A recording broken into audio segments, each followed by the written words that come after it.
Welcome to another beautiful episode of the Perspective Podcast. Today we have Kim on the show. Hi.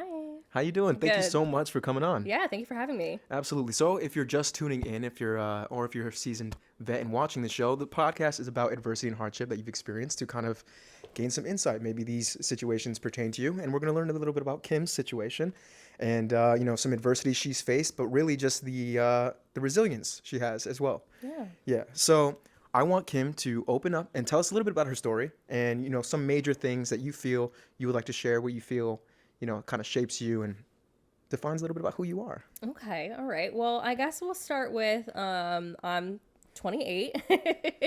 And I have been, I would say, for the latter part of 7 years, been really working on myself and deep diving into myself and really trying to make my life and my existence what I want it to be and not what other people maybe see or have kind of, put me into a box of. So I would say I like my whole journey, my like introspective journey probably started around the time that I was exiting college.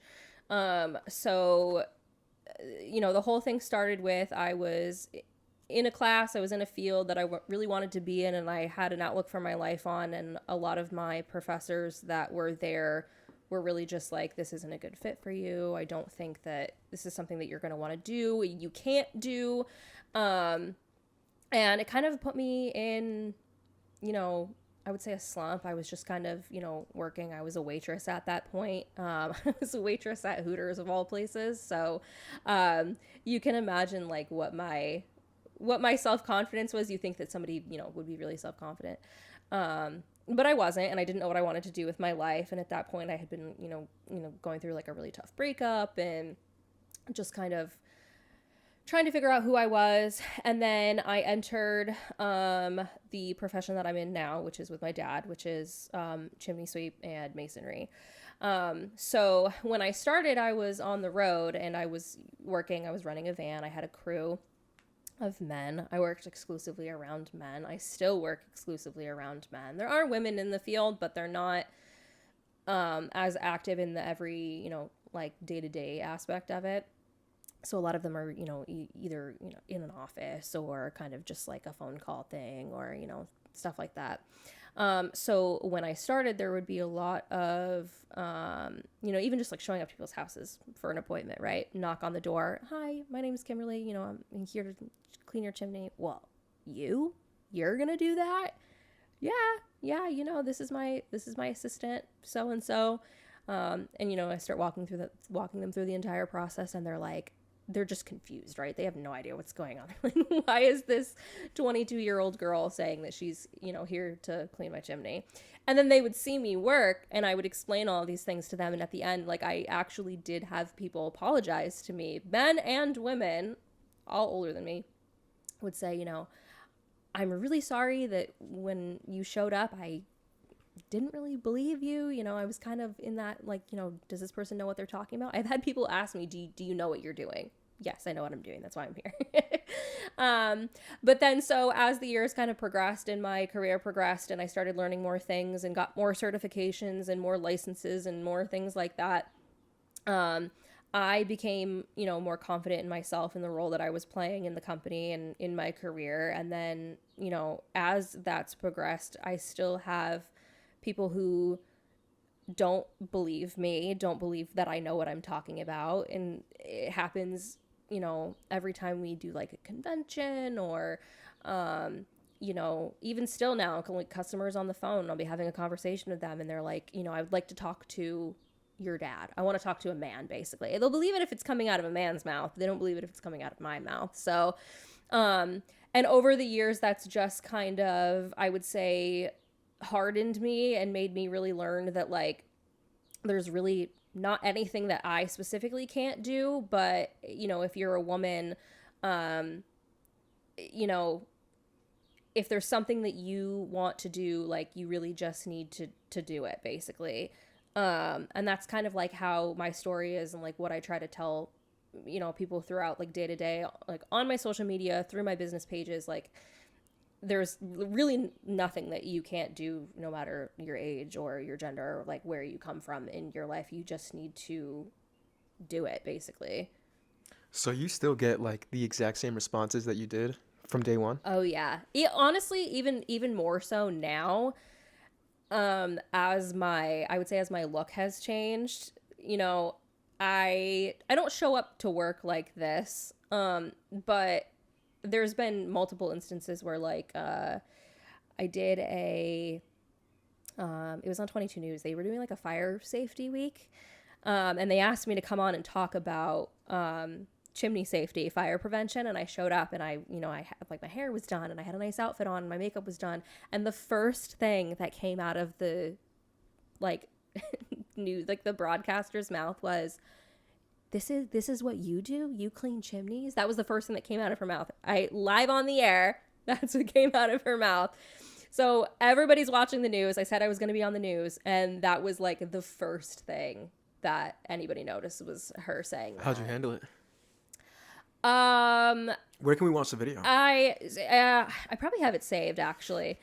I could send it to you, but I kind of I laughed it off a little bit, but I was kind of just like, oh yeah, you know, like I'm the glamorous chimney sweep, like I Try to be playful with it. Yeah, like trying not to be like, oh okay, so You bitch. what you're saying is because I have a full face of makeup on that I don't know what I'm doing. Okay, like yeah, that makes sense. But yeah, no, I still get that all the time. Yeah, literally just this week I had somebody come into my store and he was like, "Oh, I need to talk to the owner." And I said, "That's me. I'm the owner." And he's like, no. There was a man that used to work here." And I'm like, "Yep, that's my dad." I was like, "But I've been working here for, 14 years now. I actually bought the company. He's retired. He's out on the road, but, I can help you with whatever questions you have." And he goes, "Just tell him he needs to call me. I don't want to talk to you." And literally stormed out of my store. So, yes, I still get it all the time. That's crazy. So, tell me about how you handle it now. Like, is it like, what is like the mental fatigue on that? Is there any? Yeah, I mean, it just makes talking to people kind of, like you said, like tiring. Every time somebody comes in, I'm like, is it going to be a good conversation or is this going to be a bad conversation? And a lot of times now, even, my dad will be like, "No, if you have any questions, like you need to talk to Kim. Like I'm not in charge here. You need to talk to her. She knows what she's talking about. I trust her." And if there was anything that I didn't know, I'm not so proud of myself that I can't ask him. Like if there's something, because he's been doing this since the 80s, right? So he's, Right. If there's anything that I ever needed to ask him, I am not so proud that I can't ask him. So if there's something that I don't know about, I will say, "Oh, I don't know. Like, let me ask Bruce. He has a little bit more experience than I do, and I'll get back to you." But yeah, I mean, it definitely, I have so much value in people and trust in people, and they just tend to let me down a lot. So how you handle it, has that changed over the years, or do you feel like? Yeah, I mean, I used to be really timid about it. I definitely am not rude to people, but there's kind of a point now where, if somebody says something to me like that, I'll kind of just be like, "Well, I know what I'm talking about, and if you want to work with us, if you want to work with me, then that's great. Let's sit down, let's talk, and you can ask me whatever questions you have." But there's definitely been people who have come in more than once who have kind of pulled something like that. And I'm like, look, you can either talk to me or here's the number for somebody else. Because if you're going to be rude to me, like, I'm not going to entertain that. And it's the same thing with anything else. And in my other business, the tanning business too, people come in, they're like, "Do you even know what you're talking about?" "Yes, I know what I'm talking about." You either want a tan hair or you don't. I don't know what you want me to do for you. Like, let's talk about the rewards as a business owner. Okay. Right? Do you feel like all this is worth it? Like all the challenges, all the shit that you go through with these limited beliefs or whatever the hell, the prejudices, do you feel like all that is worth it at the end of the day? Yeah. So, I mean, starting something like this, starting any business is terrifying, right? So I felt like when I started, there was a big part of me that was horrified that I was going to fail. And now that I'm into it, I'm a few years into it, and I'm kind of seeing things change for me. I would definitely say that it's worth it, especially because I've been able to expand, right? So I was doing one thing, now I'm doing two things, and now I'm kind of like branching out and putting more time into my like social media aspect of things because I have more time. For me, the business thing is less about making money, which is nice, obviously. I mean, I'm not rich by any means. But I would say having time to do more things that I like to do, you know, I mean, even, you know, taking the afternoon off to come here. Like I have people who, you know, I can put on the schedule because I have things that I want to do. So yeah, I mean, I definitely think it's worth it in that aspect. And then also there's kind of a little bit of like gratification that comes from the fact that the people who don't believe me and maybe give me a hard time when things happen and the job happens and I'm there and I'm talking to them and I know what I'm talking about. It's kind of like the look on their face when they're like, oh, I was wrong, you know, like Yeah. I get a small little bit of like pleasure from that. But yeah, I would definitely say if it's worth it. If anybody's ever thinking about doing something on their own, starting their own business or branching out and doing something on their own, then, like you should just do it. I 'Cause want to you'll get never into know. consumer psychology a little bit, right? Yeah. So when you get like those negative, you know, impressions or whatever, like that whatever, do you find that like people typically will still go ahead and then just like kind of be skeptical along with it, or are they just like walking out, never coming back? Like how does things go after that initial like outburst, I would say? Yeah, most people end up staying. I feel like because they already have the idea that they're going, if they're walking through the door, they already know they want something. Um it's not like going into like TJ Maxx, you're just going to browse, right? Like you're going in and you're knowing that you're spending most likely a considerable amount of money, right? Because most of these people are either getting, you know, chimneys worked on, or they're buying stoves, or they're buying parts. They come in knowing that they need something. So I don't think seeing me really deters the fact that they need something. It's more of just like they're there, they know they need it. They're kind of off put by what's behind the desk or what shows up to their house, but they still need it, so they're still gonna do it. And then when they do it and they're like, oh, okay, like I was wrong, you know? And I even have like there's a couple other companies around that are they're run by men. There's one specifically, it's brothers and then their mom. I think she does most of like the in-house stuff. I think she does stuff on the road too. And I love her. She's such a pistol. Every single time I talk to her, she loves me too. Like every time I see her, I'm like, "Hi mom, like how's it going?" And it's funny too because I'm sure she gets the same thing. Like I'm sure people call the office and she's been doing it, you know, her sons do it now, but I think originally it was her and her husband doing it maybe. I think I've kind of trailed off here into another direction, but I think it's funny because these gentlemen that have this company, they are like super supportive of me doing it, and it's funny because every single time I see them, they're like, business is booming, huh? And I'm like, yeah, but no, like most people who come in who walk through the door, they know they want something, and they're gonna get it. It's just I mean, yeah, I've definitely had people who haven't come back. But I think that's more so because I'm like, okay, you either talk to me or you don't, you know, like, but yeah, like, so a lot of times, like, if it's somebody who's like, I don't want to work with you, I'll give them, you know, these guys' numbers, and I'll be like, okay, I'm like, my friend, I'll like, I've seen him a few times at like the Western Mass Home Show. I'm like, oh, did you get this one? Like, did you talk to this one? Because he won't talk to me. And he's like, yep, I got him. So, yeah. So for the people who are coming in with this notion that, you know, you're less capable simply because you're a woman, what is something you would want to say to them? Ooh, that's a good one. I mean, there's a nice version of that, and then there's the version where I'm like, you can. All right, let's go with the nice version first, Yeah. and then go balls to the wall. I would say, I mean, in this day and age, if you are somebody who genuinely believes that somebody can't do their job because of their age, race, or gender, you need to just get with it, honestly. Like, you need you need to just get over it. Whatever reason you have for believing those things, it's just not relevant anymore. I mean, And the mean version. and the mean version is please get bent, because Whoa, that was still kind of nice.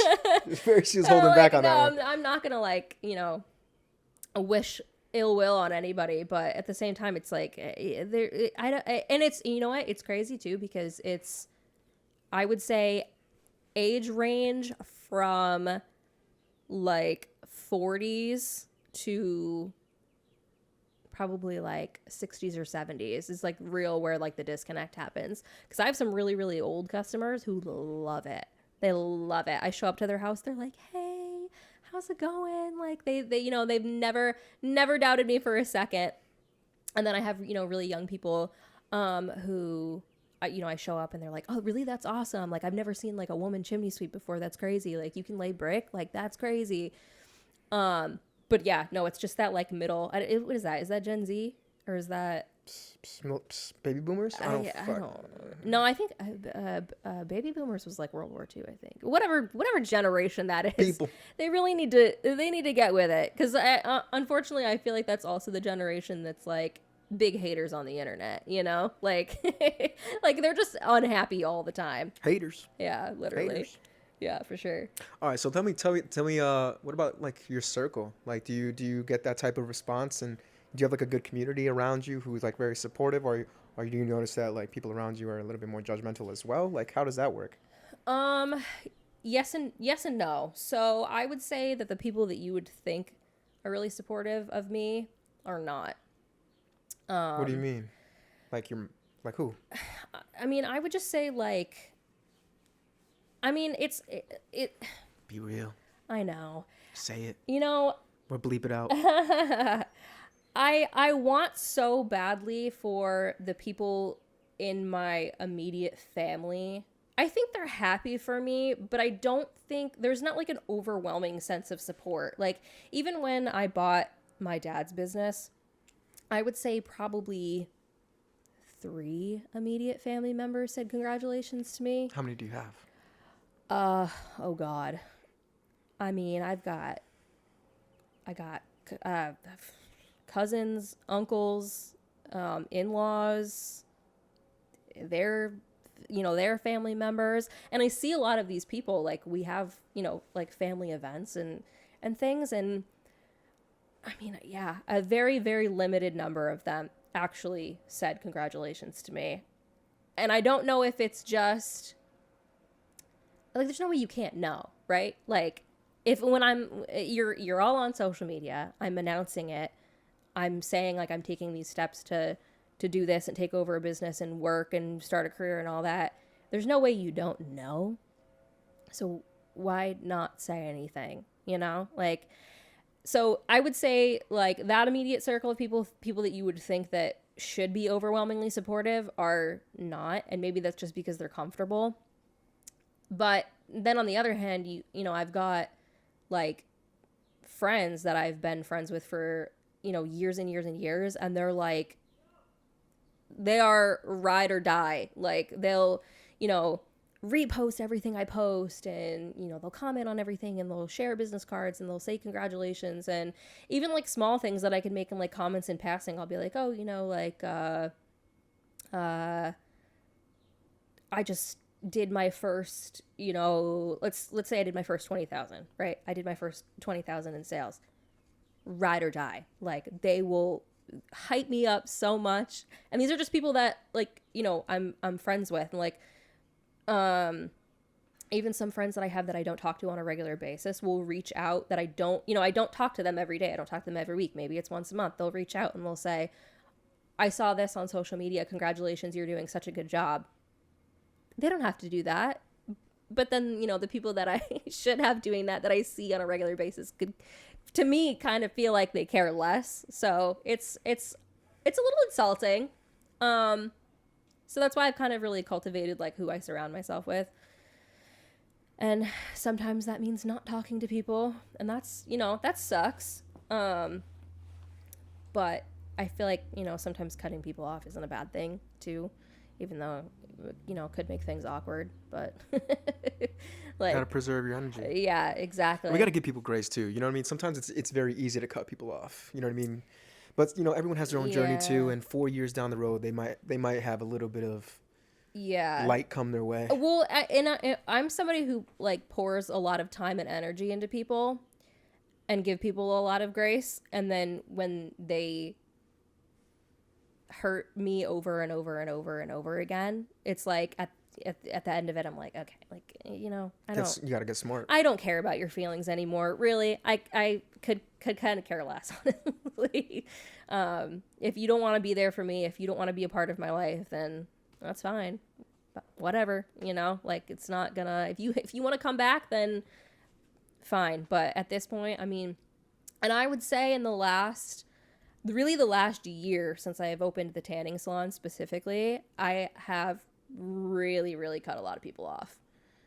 Just because I don't have the time or the energy anymore between, the chimney business, the tanning salon, the fact that I still, I'm a mom. I still have to do all of the things that moms have to do. I still have to go to the grocery store. I still have to do laundry. I still have to clean my house. I still have to, like I there's so much time and effort that goes into me living from 7 a.m. to 9 p.m. that your feelings at this point are really not my top priority. So if you don't want to be a part of that, then fine, so be it, So I just want to speak to the entrepreneurs at home. You know what I mean? Like maybe even like the mothers at home. Mm-hmm. Like it seems like you have so much going on, right? Yeah.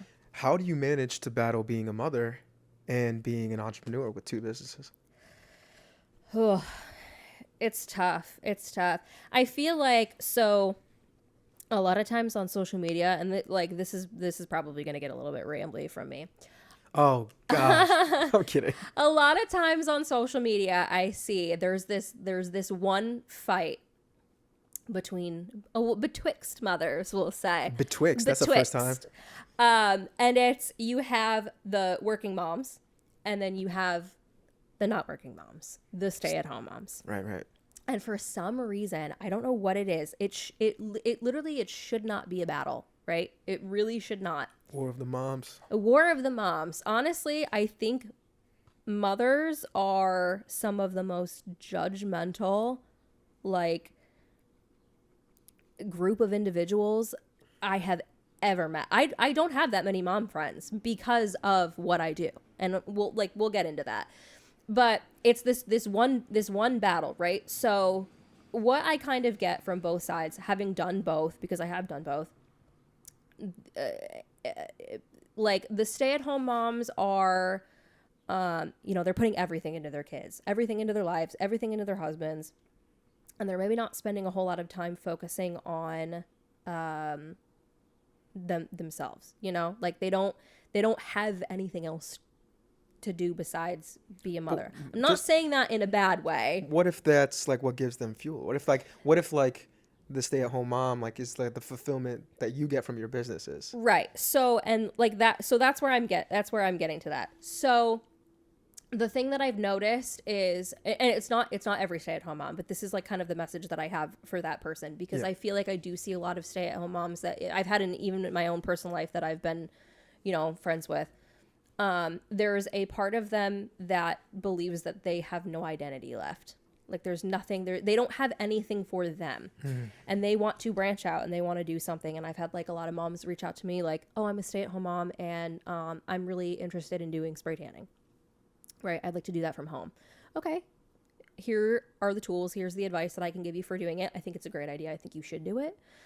But then they're like, I don't want to take that step and start, because I don't want to feel like I'm giving less of myself into being a mom. And then that's where like the working moms come in, because we're working. and then we feel like we're not giving enough to our kids. So it's like I feel like there shouldn't be a disconnect there. And I'm not saying in between the two groups individually. I just think as moms, we tend to put ourselves on two very different ends of the spectrum.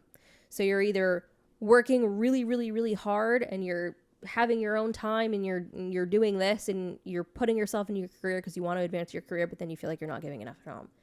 And then I've had the people who give their all at home and they feel like they're not putting enough into themselves and they want to do, things, they want to work. And like you said, it's not all of them, right? It's not. There's plenty of people that I've met who love me. I would love being a stay-at-home mom. I really would. But I would probably lose my fucking mind. Like, I would probably lose my mind because I need to not be home. But like, I would love, oh God, I would love that. I would love to just like put my all into my home. I would love to be able to clean my house without having to go to work first. Like, that would be like my it would be a good day for me. But yeah, I mean, and so, and the problem with that is that me saying that, I've had a lot of backlash for me saying that because again, and this is why I'm not friends with a lot of people hate my opinion on that. They hate it. They think I'm either like fully against, like, and that argument that I was talking about. So, as somebody who puts a lot of effort into posting a lot and making a lot known about being a working mom. Oh, I have moms that message me and they're like, you're a shit person. You're a bad person because you think that you work harder than everybody else. That's not true. Like, I don't know where that comes from. Like, it's crazy to me that I've never ever in my life like looked at one mother and been like, you think you're doing more than me. Like, it's crazy. It's so crazy to me. Really. I've heard an example like those who are doing more than you, typically they don't criticize you. Yeah. You know what I mean? It's those who are doing less. Right. That have something to say. They're not gonna like, you know what I mean, pass judgment because those who are doing more knows what it takes and they don't even have time. Yeah. And there's definitely people who are gonna see this who have said things to me before and they're gonna be like, it's gonna be gasoline on the fire. F you, because how dare you? But I would really just want those people to know, like, no matter what you're doing, if you work full time and your kid goes to daycare, or if you work 3 days a week and then the rest of the time you have, or you're stay at home, I don't care. You do whatever makes you feel good. And me advocating for one group of people does not mean that I think less of your group of people. Do you know what I'm saying? Like, if I'm advocating for a working mom, I'm not saying like, oh, we work harder than you. That's not true. That's not what I would ever want to like put across. But unfortunately, I think a lot of people take it that way. And that's frustrating. But so if you were to be able to like live outside yourself, right? Mm-hmm. Or maybe like a younger version of yourself, like what is some advice that you would give to somebody in a scenario like you? Just do it. Just whatever you're thinking about starting or whatever you're doing, if you have a certain goal in mind, really just, take the first step. If there's something specific you want to do, just do it. Right. I want to add something in too. Yeah. But is it the right time for it? Maybe I cut you off a little bit. No, that's fine. Go ahead. So like going into like the stay-at-home moms and the working moms, mm-hmm. like just do it, right? Like no matter what you decide to do in life, there's going to be people talking shit. Oh, yeah. You know what I mean? Like, no matter what you decide to do. So, whether you're on this side of the spectrum, that side of the spectrum, in between, at any point of it, there's going to be fucking shit talkers. Oh, yeah. Oh, yeah. Just fucking do it. I kind of like it. It's fun for me. Some people get fuel from that shit. I love when people are like, like, the comment that I was telling you about earlier, like, why are you never with your kid? I'm like, that just, I got excited. I was like, all right, let me talk about it. Like, yeah, you just got to take the step. And there's always going to be people who talk crap about it, like to your face and not to your face, What do you think is like the most difficult part of being a business owner? Is it like dealing with this, like the customer like mindset, thought processes, or is it what could it be? Um, I would say the most difficult thing for me has been just balancing my time, especially in between the two. I would say if you're just doing one thing, maybe it's a little bit of a different story, but I have a hard time balancing not putting more energy into one thing over the other thing, because I'll get into a mindset where I'm like, I want to do this here, and I'll do that, and I'll spend a lot of time and I'll put a lot of effort into it, and then maybe the other thing kind of falls behind. And that's where like having, help and having employees really is good, because, if I need help with something, or I need them to work or take over,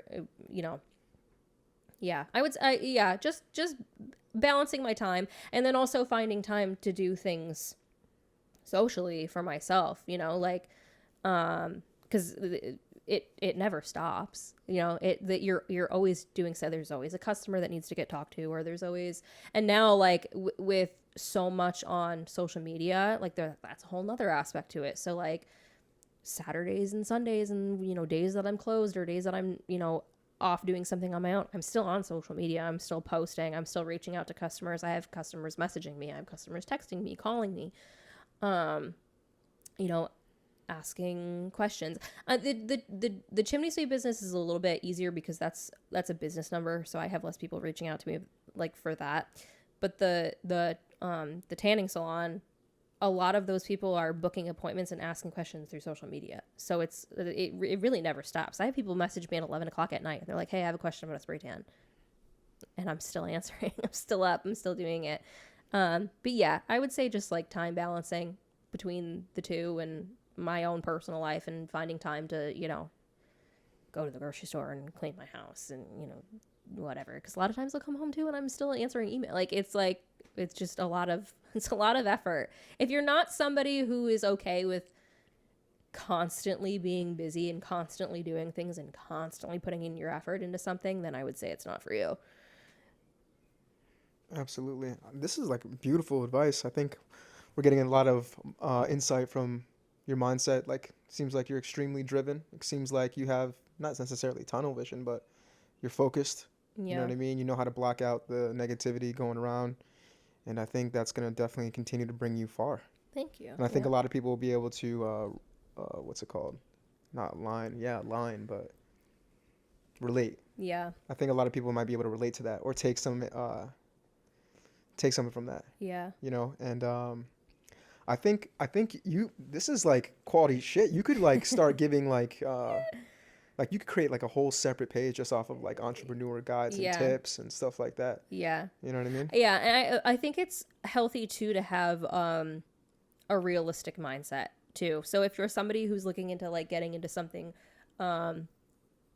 business, whatever it may be, I have a lot of people honestly ask me questions less about my physical businesses and more about the things that I do on social media. And I'm not, by no means do I put myself into like an influencer category, but there are brands that I work with, right? I have a collab with Ultra Human right now. There are, I do stuff with Amazon. I sell stuff on Amazon. I have the Instagram page. I think it's like what's the name of it? Hoobie, like on my Instagram. Like if you go on and you see something I'm wearing, you want to buy it. That's another, like that's like I am the entrepreneur for my two physical businesses, but then I'm also an entrepreneur for myself. So like I make my own income off my social media. And I've had a ton of people, especially moms, reach out to me about the social media aspect of things, but you have to be realistic about it. You're not going to immediately start selling things or getting collabs with, like, you have to, what is the quote? It's, a closed mouth never stays fed. You have to put in a lot of footwork with companies and brands and other people to like start things like that. But whether it be a social media thing, a personal thing, a physical business you want to start, doing eyebrows, you want to start doing lashes, you want to start doing tans, you want to sell cars, like whatever you want to do, you need to at least be realistic about it, because I think a lot of people think that they're going to start something and it's immediately going to be successful, and it's not. Like even my like the chimney business, yes, okay, it's been in business for a long time. Even switching over, like owner to owner, name change, all that, I did lose a lot of people. But you're not going to be successful right away. I don't think there's really any company out there that ever is. And like even like the tanning salon for the last year, a lot of that was my own personal money that I put into changing things, paying rent, you know, buying product, like things like that. I think like a message that I would want to give people is, if you want to start something, like please be realistic about it. Have a backup plan, have some sort of safety net for something, because you don't want to just like put your life savings into something and then, you know, have it dwindle out in the first couple months because you can't continue. You know what I mean? Yeah, no, I totally get that. Okay. So, now I want to ask this. Okay. What's something that you've accomplished that you think your younger self will be shocked by?